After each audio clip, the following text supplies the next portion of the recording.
Chapter 17. Homecoming. After getting the full tour of the Goldwing, Ronin returned to his cabin. He'd been shown anything from a luxurious bridge, adorned with ebony floorboards, control stations, and data-filled screens, to a mess hall filled with sweet-tasting synth paste. Nutrient packs, they'd called it, but it was the same type of gelatinous bar he'd always eaten. They did taste good, though. He'd eaten 4 of those nutrient packs. It was way beyond the recommended daily intake, but he needed to put on weight. If prison planet Exodon had taught him one thing, it was the glorious delights of the flavored synth paste.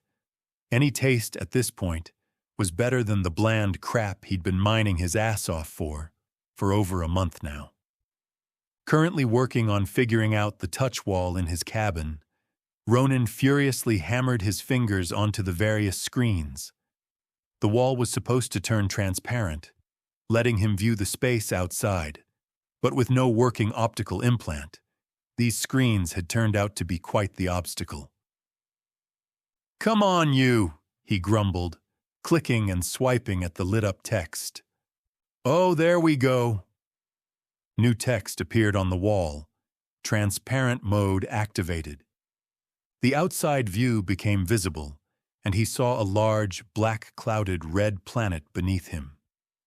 Exodon, Ronin realized. Further up was the sun, a red dwarf, commonly known for their trillions of years of lifespan. Ronin looked past it, then out into the sea of stars and nebulae beyond.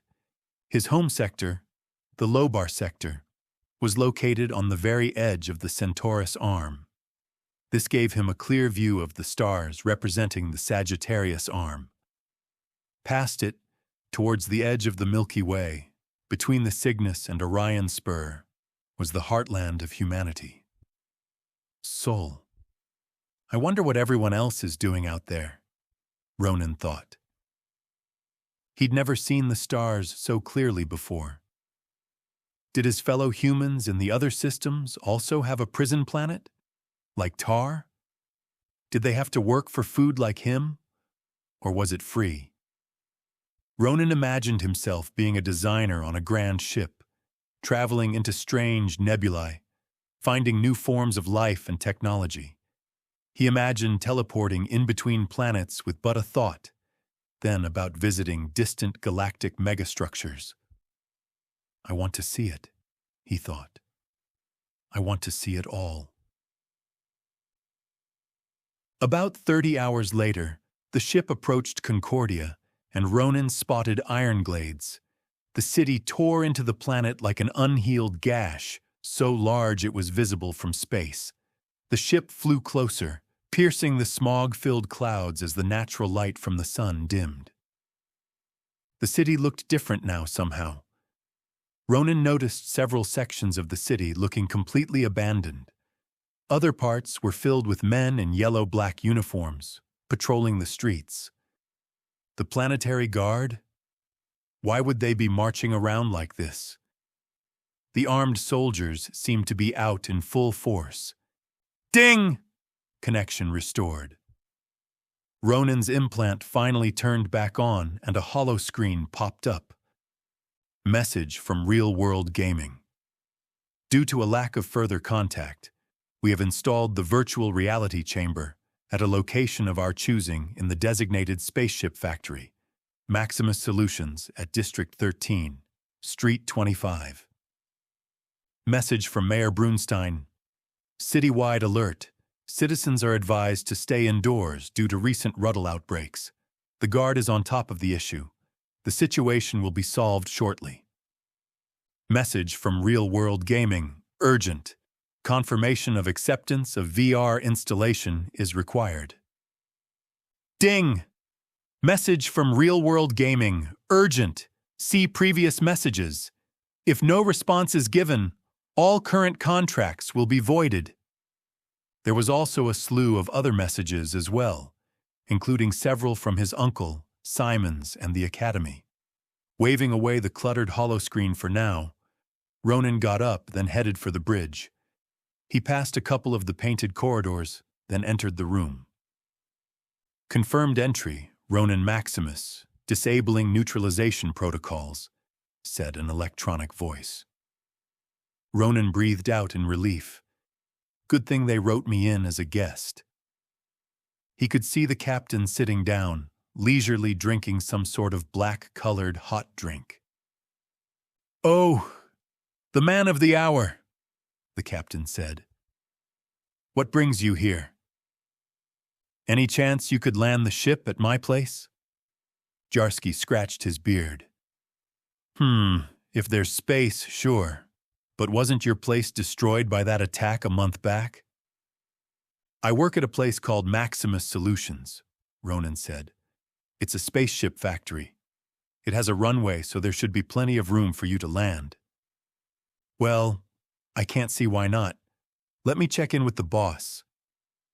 The captain's eyes began flickering as he started to text the professor. After a short while, he nodded. "All right. It seems Mr. Raven's schedule still has enough room for a short pit stop along the way. Just don't forget to pick up your new academy uniform outside his office." The ship diverted its path, then settled down onto the runway. His runway. Ronin still couldn't get the idea of it out of his head. When he looked at the factory he owned, he almost couldn't believe it. For something as grand as this to actually be owned by one man, the fact that he was that man gave him imposter syndrome every time he thought about it. The ship's gangway lowered down, and with some help from the two captains in training, Ronin rolled out the bulky war suit on a trolley. He then said his goodbyes to the crew and watched as the sleek ship fired up the engines, taking off. Ronin next confirmed his identity with the factory's security, then transported both the war suit and the academy suit into the building. It was time to begin clearing out the messages on his implant. He dealt with the real-world gaming company first, scheduling an appointment to finish up the purchase of the VR capsule. He then checked in with Uncle Nagata, sending him a message detailing what had happened on Exodon. To Simons, his new employee, he simply sent a message informing him that he'd been off-world on an important company meeting. Simons didn't need to know. As long as he knew when to begin working, that was enough. Done with his own messages, Ronin stared at the public notice sent out by Mayor Brunstein. Amidst everything else, this thing stood out like a sore thumb. "A Ruddle outbreak," he murmured, furrowing his brows. The only time he'd seen enough of those vermin to cause concern. He'd been deep underground in the abandoned part of the city. It can't be, can it? Ronin needed more information. He nudged the Uninet, pulling up a live news feed. Today's Ruddle outbreaks are showing a marked reduction in frequency. Citizens are, however, still encouraged to stay at home and to lock their doors, a female news reporter said. The live stream showed several planetary guardsmen wearing flamethrowers as they walked along mounds of burning animal remains. Did I do that? Ronin wondered. It was a legitimate possibility. Those doors into the underground city had been welded shut. When he broke down those doors, perhaps the Ruddles had escaped through the openings he'd left behind. He should probably get himself another combat suit. In these numbers, Ruddles were dangerous, and he still had a bounty on his head. And although Ronin already had 2 suits, the war suit was illegal, and the academy suit was made for lab work. No, he needed something which provided good protection, something he could openly walk around with. Ronin accessed the Concordia net, then began to scan the public database. There were thousands of suits listed. He brought a hand to his chin in thought. Considering his newfound wealth, he should first eliminate the cheaper options. He next made a mental nudge to his implant, and 90% of the suits listed disappeared. Now, what do I truly want? A suit with a jetpack was a must. He'd also need something that could withstand laser fire and the sort of explosion he'd been subjected to in his apartment. Striking away some more options, Ronin began slowly whittling down the list until he was eventually left with 3 options. He looked up at the first suit. Blackhawk 38D Bodyguard Armor. Armor can withstand sustained Grade 2 energy. Shield, double-layered, stable for up to Grade 4 energy and Grade 2 explosions. Battery life, 50 hours in standby mode, 30 minutes in sustained combat. Extra, jetpack. Weight, 35 kilograms. Cost, 1.5 million credits. Compared to the other 2 suits, the Blackhawk 38D was not only cheaper, but it also offered good protection. The armor alone should protect against most of the common laser fire out there, and although a sniper rifle might break through it, that's what the shield was for. On the flip side, the suit's shield didn't last long. Only being protected for 30 minutes in combat was a little low in Ronin's eyes. There was also the lack of protection against the more esoteric types of threats. He gazed down at the second entry on the list. Frontier X M13. Exoplanet suit. Armor, no value. Shield, triple-layered. Stable for up to Grade 3 energy, Grade 1 explosions, and Grade 1 type radiation. Battery life, 130 hours in standby mode, 2 hours in sustained combat. Extra. Jetpack, poison filtration, oxygen conversion. Weight, 20 kilograms. Cost, 2 million credits. Ronin scratched his chin as he stared at the tight-fitting black and blue outfit. If anything, the exoplanet suit at least had staying power. The issue was that the thing had no armor. Compared to an academy suit, its shield would still fare better if he was attacked. But was it really worth it? Especially when there was that last entry on the list. Hero Maker 99. Power Armor. Armor can withstand sustained Grade 2 energy. Shield, triple-layered, stable for up to Grade 4 energy, Grade 2 explosions, and Grade 1 type radiation. Battery life, 100 hours in standby mode, 1 hour in sustained combat. Extra. Jetpack, sound dampeners, poison filtration, audio system, light projection, exoskeleton, dance routine. Weight, 160 kilograms. Cost, 5 million credits. Ronin couldn't help but frown as he stared at the ridiculous suit. Hero Maker. Even the name sounds downright stupid. Regardless of how it looked, though, the suit did offer the best overall protection. Being stuffed with so much gear, it needed an exoskeleton just to be wearable. It was halfway in between a civilian suit and a war suit. The issue was with the modules it was installed with. Light projector? Dance routine? The suit seemed more like something a rich playboy would wear to a party than something made for self-defense. Without even mentioning the impractical jetpack, equipped with wings sticking out of it, there was also the paint. Shiny, blood-red color covered most of the suit's base, and it had black and gold flames across it. To top it all off, the suit had a suspiciously shaped golden codpiece in between its legs. Ronin hesitated for a moment, then grumbled inwardly. He knew he had to pick the Hero Maker. It had the better specs. But still, there's no helping it.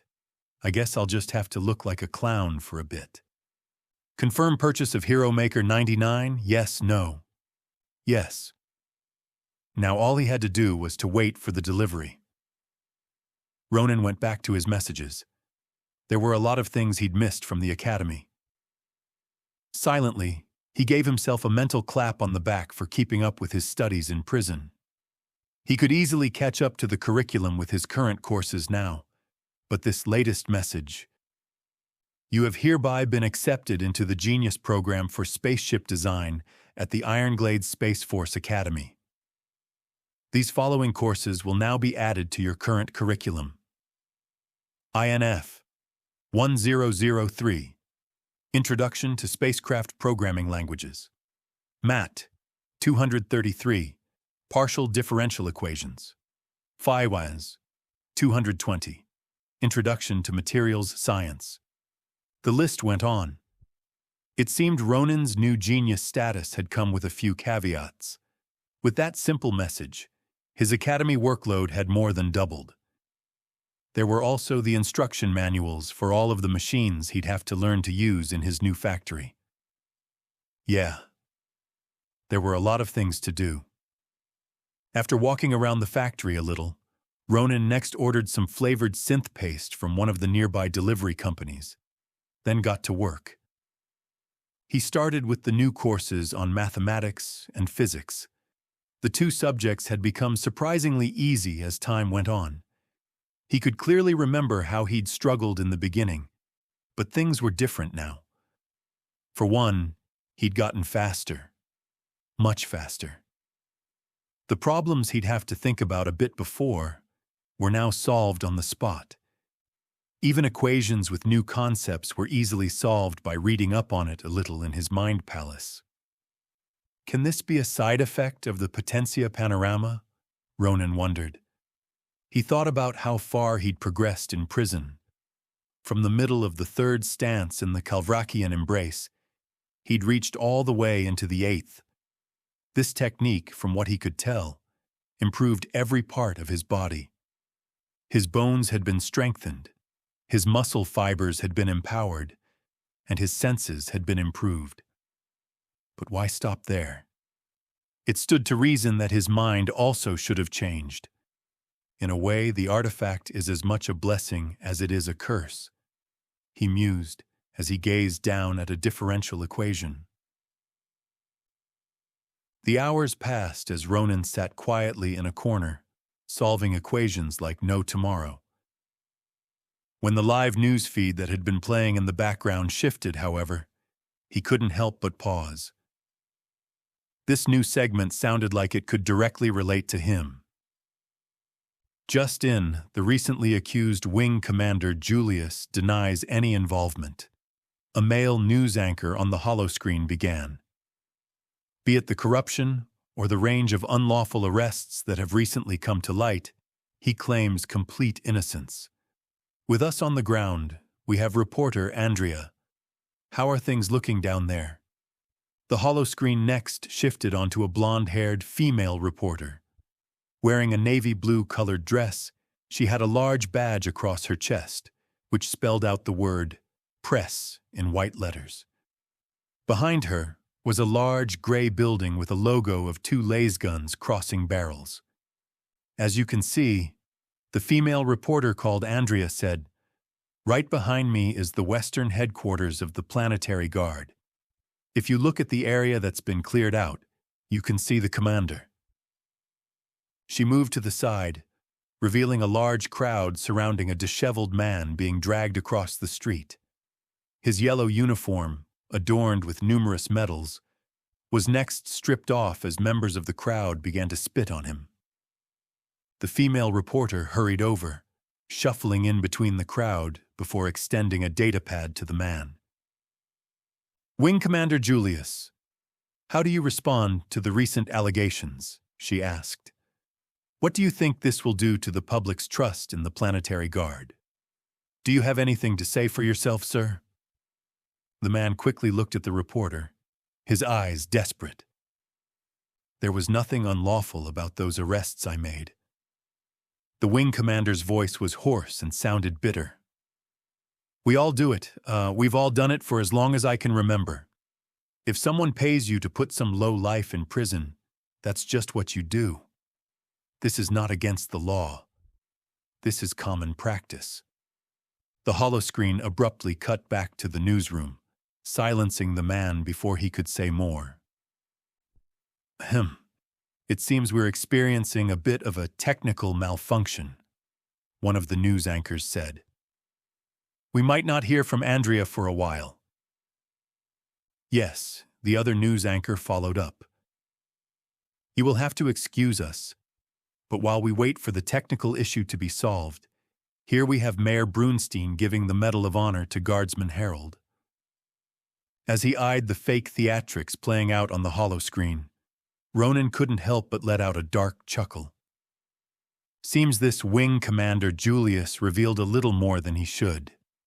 Unlawful arrests, though. Could he have been involved with what happened to me? Beep, beep, beep. Ronin's implant signaled that he had an incoming call. Answering, he was greeted by a bohemian-styled room as the face of Uncle Nagata slid into frame.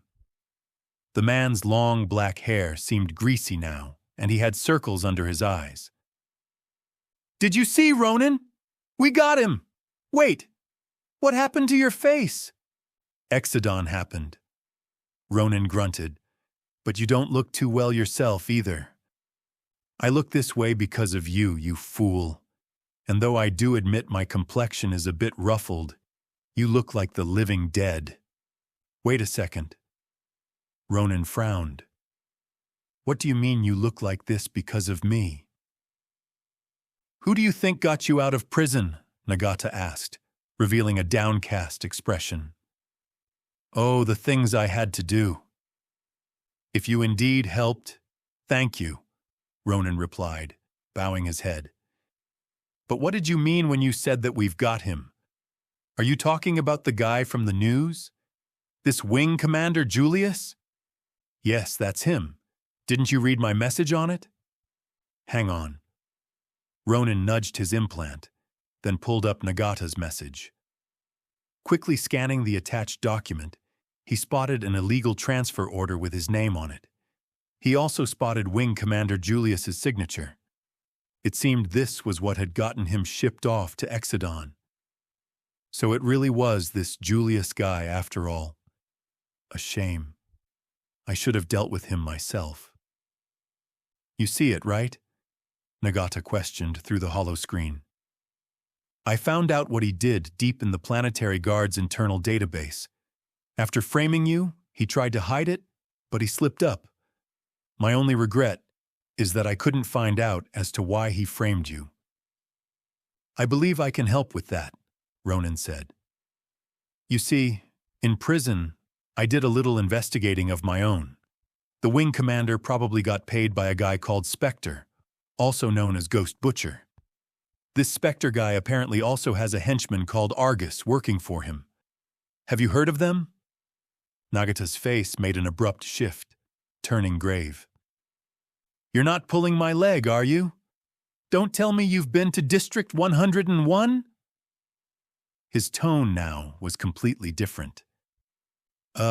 Yeah. That's how I got the bounty. Don't worry, I'll find them all. They're not getting away with this. I can tell you that." Nagata turned silent. Only after a long while did he finally speak. "Ronin, be careful. This Ghost Butcher, I've heard of him. True to his name, this man's a demon. Out of everyone out there to anger for it to be him. What do you know? Let's just say that much of the reason no one goes to District 101 is solely due to that one man. It was brutal before, but at least you'd find other shadowy groups going there every now and again. Adventurers would sometimes go there, seeking wealth on the wrong side of the law. You'd also find desperate people there, hiding from debt or persecution. Take the Concordia Liberation Movement, for example. From what I've heard, they were quite active in District 101 a few years ago. Now, though, they don't go there anymore." Nagata took a deep breath. "There are stories, you know. Entire buildings full of people all just vanishing overnight. No blood, no reports of shouts. They all just suddenly disappeared, never to be heard from or seen again. One man did that, and nobody knows how. Nobody even knows what the Ghost Butcher looks like." Nagata shuddered through the holoscreen. "They just disappeared?" Ronin asked. "Does this Ghost Butcher have access to some kind of restricted technology or something?" Nagata shrugged. If he does, I've never heard about it. Ronin had always repaid his debts, but this debt might be a little bit tough to pay back right now.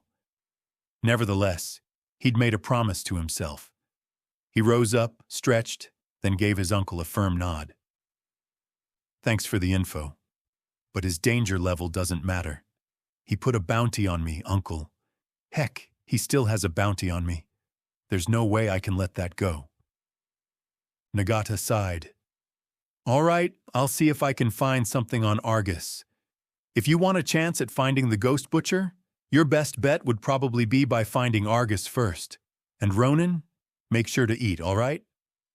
They ended the call, and Ronin began browsing the net. This talk about debts had reminded him. There was actually a debt he had that he could repay, and it shouldn't cause much of an issue either. Now where are you? He hummed, opening the city's public population register. With what he'd done to inmate 1437, the least he could do was to look after the man's family.